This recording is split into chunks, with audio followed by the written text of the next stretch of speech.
Nice for a sober living, man. Too nice for a sober living. It's nice. Really nice. Hey, what's going on, y'all? It's Patrick Langenzoff. I am the Sober Investor.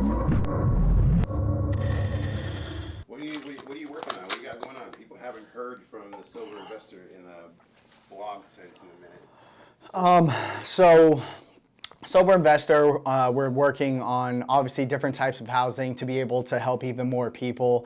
Here in Arizona, we're doing a few sober livings, and we're trying to expand our reach to be able to help even more people. I'm looking in other states, other communities to be able to help out individuals. We are starting a coaching program, a mentoring program, group coaching, and then there's going to be a module program on how to start sober livings or how to start a group home or how to start behavioral health, and JVing and collaborating with individuals that are out there that want to make a change with the investments that they are doing. Instead of just putting their money into a regular rental, why not create passive income while they're also helping people as in a group home setting, veteran setting, children's homes, things like that. And we want to teach more people how to do this. We want to collaborate with more people and expand nationwide and see how many people that we can help.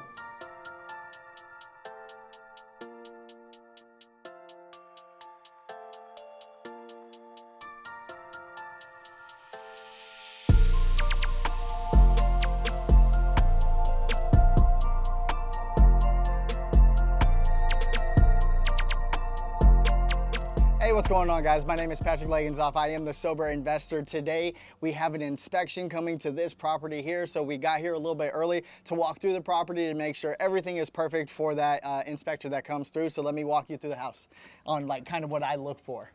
All right, guys, so I got my policies and procedures in our residential book at the front. We don't usually store them up here, but when the inspector comes, you want to make their job as easy as possible.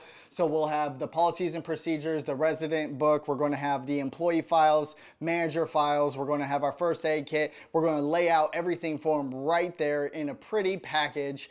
I've had multiple inspectors say, oh my God, this is the nicest that they've ever seen, and I want to continue that. It's a new inspector for today. So we have those things. We have the exit sign above all main exits. I see that one here. And then you have some things that are mandatory to be hung on the wall, like emergency contact list, your mission statements, your residence rights, and then they want the floor plan. And then I always go above and say, hey, AZ DHS license will be here because I know I'm going to get it, and I know they're going to give it to me. So walking in again, manager's room is going to be downstairs. Each room needs their own dresser. The manager doesn't need one, but normally a lockbox, and then you want to make sure that the smoke detector is working. Generally, in every residence room, you're going to need a dresser where they can keep their belongings, and then a lockbox that's individual to them that the manager got a key and they got a key, or it could be a combo lock. As long as we have the combination, they have the combination.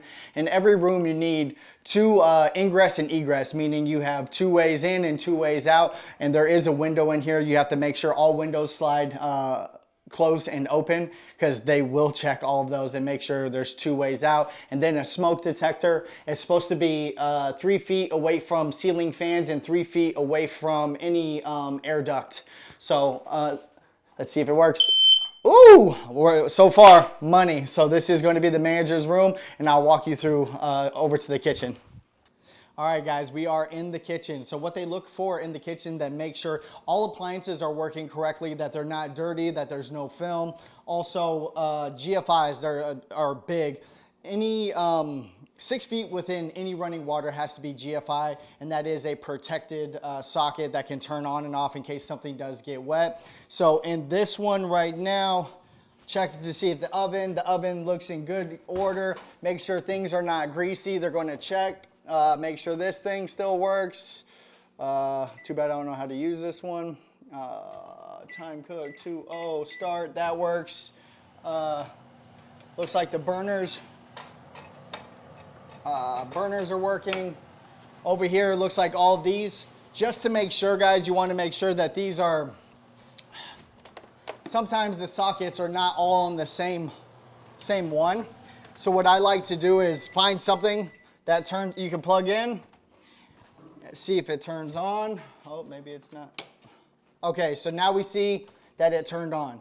So I'm gonna reset it and it shut off. So that means the majority of, hopefully all of these are going to be protected by that one, but there's no running water here, so those ones really don't matter.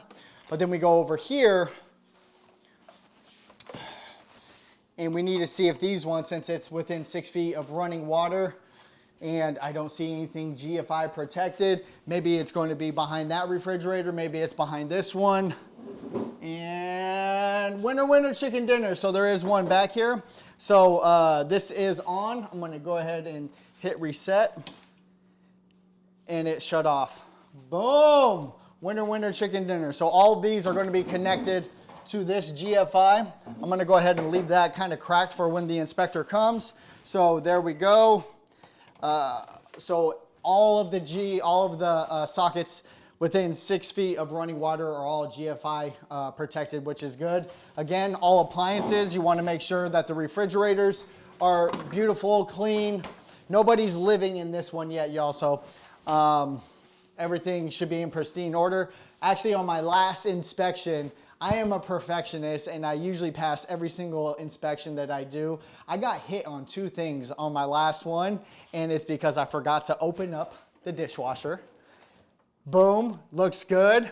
The last dishwasher, it had a spoon and not in such great order, and we sent out somebody the next day to go fix the dishwasher, and he said there was nothing wrong with it. So somebody just pulled it mid-cycle and left the water in the bottom of it. There was nothing wrong with it. And then I didn't pass on a pool life preserver. So now I make sure to look at all appliances. That looks good in working order. And then we have another fridge over here. Everything's clean, cold air, everything is good. Also, you have to have a first aid kit in your property. Some of them go in intense. They have what should be in there, but I just buy the one from Walmart and it's worked for me every time. But I'm gonna have that out for them. I'm gonna have all the books out for them. Kitchen. For the city of Phoenix, it says not to have one, a smoke detector in your kitchen, but the last inspection I had, they showed me their rules. They said, no, it has to be in here. And again, we're checking them. Boom, it works. So that is the kitchen. We can walk over just real quick to the living room. Signs above all main exits. And then of course, smoke detector works.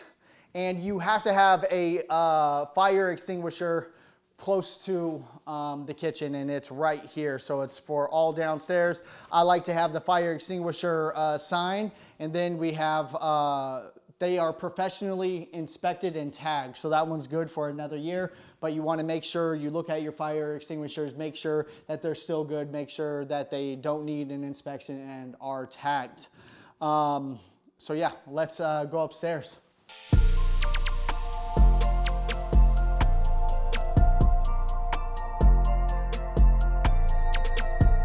All right, guys, so in a sober living group home setting, whatever type of house that you're going to be doing, it is very crucial that you have amenity space or places where people can gather. You don't want to like convert your living room and convert the garage into more rooms, and there's just nowhere for these people to come and congregate together.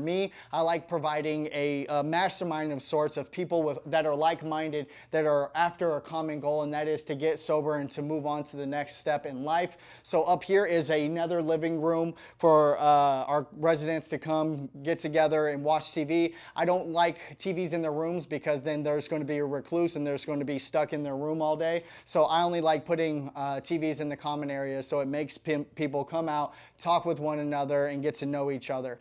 So again, amenities, make sure there's room for them. Back to the inspection, I guess. So there is a fire smoke detector, but I can't reach that one to see if it does work.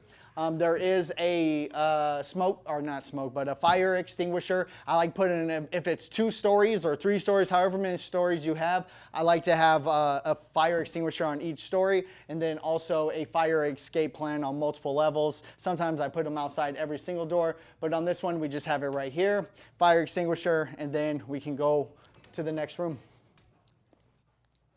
All right, guys, so this is going to be one of the rooms. Again, this is a 5-bedroom house, and I give one of the rooms to a manager, so that leaves us with 4 bedrooms. And I like to get 10 people in every 5-bedroom that I have. So that means 2 of these bedrooms are going to have 3 people in them. I do not like bunk beds, but in some cases you have to use bunk beds. And depending on how big the room is, so this one, I think this one is 200 square feet. So you're able to put 4 people in there, 50 square feet per person. But in this one, we only put 3 in there because we didn't want to stuff them in here. But on my promise to pay beds, a lot of people come to you on promise to pay, meaning they're promising to pay you. And I dedicate 2 beds in each property to promise to pay, and they usually get the top bunk if I do have a bunk bed in the house. In this one here, we have 3 beds. Again, we have a dresser, 3 drawers for this one, 3 drawers for this one, and then we have another dresser in the closet for the person upstairs. And then we also have closet space, and they have to have a lockable lockbox of their own for their medication, for their personal items, whatever the case is. The manager has a key and they have a key. But if you guys want to save a little bit of money, this top dresser drawer right here, you can drill out and put a lock there that has a key, and you can make their 3-drawer dresser, the top one being a lock, could be their lockbox. So you can do that as well, but we just have these little lock boxes for every single one. But of course, what else do they need? With the rooms, they have to, they're going to check every single one of these windows. So me and my partner were just talking about this one over here. There's a bunk bed in the way. So if they slide that window out, is that going to prevent them from getting out that window? We'll see what they say. And if that's the case, then we'll just switch the bed on that side and this bed on this side just to make things good there. And they're going to check this window as well. Again, you need 2 exits, ingress and egress out of every room, and that's a window and a door, and we're obviously we're upstairs, so some things to think about. In every one of my houses, guys, I provide a washer and dryer, and I also provide the laundry soap. This is just to look cute, but we have a bunch downstairs. We provide cleaning supplies, we provide toilet paper, paper towels, we provide the laundry soap. And again, with us working hand in hand with a nonprofit called Soul Revival, if they need some food, we're able to give them food and some hygiene. If they need some hygiene kits, we're able to provide that as well. But in my homes, I always provide the laundry soap for individuals, so everybody has laundry. All right, guys, again, now we're in the master bedroom. A lot of times the master bedrooms are going to be the biggest, and they have their own bathroom. So in this one up here, guys, this one is, I think, 250 square feet. It's a little bit bigger than the one with the bunk beds. So this one could technically put 5 people in here, and that would be a benefit, because if you only have 2 bathrooms and you need 5 people to each bathroom, a resident from outside of this master bedroom cannot come in to their bathroom. They can't invade the privacy of the people that are in here. So it's very important that you keep that in mind on the bathroom situation. I've had to turn a lot of houses down because of the bathroom. So this one right now only has 3 in it to this bathroom, and that means we have another 7 that technically share one bathroom. But when you're in this inspection process, a few of them are going to go downstairs to where the manager was at. So we can tell them, like, hey, there's not enough bathrooms upstairs, but a few of them actually go downstairs to use the bathroom. So the bathroom situation in a lot of these properties are the one that you really have to maneuver and get around. So it's very, very important that you think about the bathroom situations when you're getting into these homes. All right. All right, guys, also the regulation, but for a city and for AZDHS, you need a full bathroom for every 5 people. The manager does not count. So again, if you have 10 in a house, you're going to want to have at least 2 full bathrooms. So this is downstairs where the manager is. So the manager kind of uses this bathroom. But inside the bathrooms, again, guys, there's running water, and there is a socket, and it's going to need a GFI for that one as well. It doesn't look like a GFI is on that one. We have our handyman racing to get over here because our inspection is in 20 minutes, so we might get hit for that one. But also in the bathrooms, again, you want to make sure stuff flushes, and then you have the slip mats in the shower so people don't slip and fall. Those are important as well. So remember, 5 people to 1 bath. Your manager doesn't count, so make sure you have 2 full baths for 10 people. All right, guys, I kind of just walked you through a property of what AZDHS looks for in an inspection, and they just left, and we passed with flying colors. Remember, guys, some of the stuff that I showed you might not translate to the city or state that you're in. You have to look up city regulations and state regulations. But of course, if you guys want more tips like this, please like, follow, and share. Let me know what you would like to see, and a lot more videos are coming your way. Love you guys.